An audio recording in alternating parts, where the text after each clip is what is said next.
Ulam ba na mga bata hanap nyo? Pwede ring pambaon, tara luto tayo. Ulam at baon ni Kuya kahapon, di ngayon, chicken cordon balls with cheesy sauce. At dahil nag-request ng mga bata ng pang-ulam na pwede raw baunin, at naalala ko may nag-request nito sa akin, nagawan ko daw ng video. Kaya simulan na natin. Kailangan natin dito ng 500 grams ground chicken breast, paminta, onion and garlic powder na medyo nabubuo na. Haluin, isunod ang sweet ham na hiniwa ko ng maliliit. Seasoning, optional lang ito, pwedeng salt. Kaunting flour, haluin at kapag kulang pa ang timpla, magdagdag na lang kayo. Ang dinagdag ko dito ay liquid seasoning.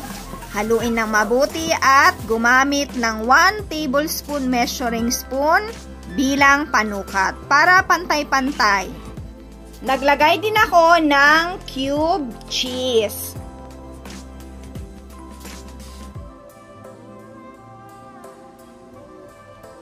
Nakagawa ako dito ng 31 pieces. Kailangan din natin dito ng itlog, bumati ng isa, magdagdag na lang kung kailangan. Gumamit din ako ng Good Life breadcrumbs para achieve ang juicy inside but crunchy outside texture. I-coat muna ng flour, isunod ang binating itlog at ang Good Life breadcrumbs. Repeat procedure lang, magdagdag ng itlog kung kailangan. Bali, 2 eggs ang nagamit ko dyan. Para maganda ang pagkakaprito, deep fry ang ginawa ko. Kapag golden brown na, hanguin na sa mantika.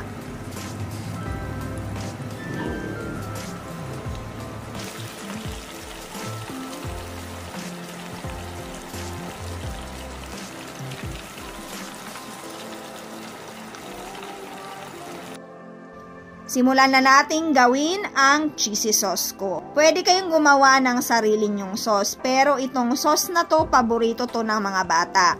Margarine, flour, evap milk, haluin muna at pakuluin. Isunod ang quick melt na cheese at kaunting asin kung kinakailangan pang dagdagan ang lasa. Haluin para hindi mamuo. So, simpleng plating lang, ilagay ang mga napritong chicken cordon balls at ang ating ginawang cheesy sauce.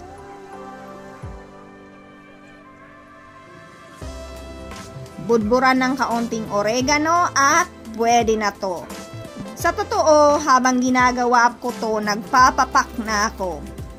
Ganito kasimple pero napakasarap na ulam para sa mga bata. Pati ako natatakam na. Dahil request ito ni Kuya, nagtira ako at inilagay ko sa microwavable para pwede kong i-freezer at pwede niyang baon para bukas. Try this mga mamis at enjoy nyo ang crunchy but juicy and cheesy chicken cordon balls. Thank you for watching. Follow me for more videos.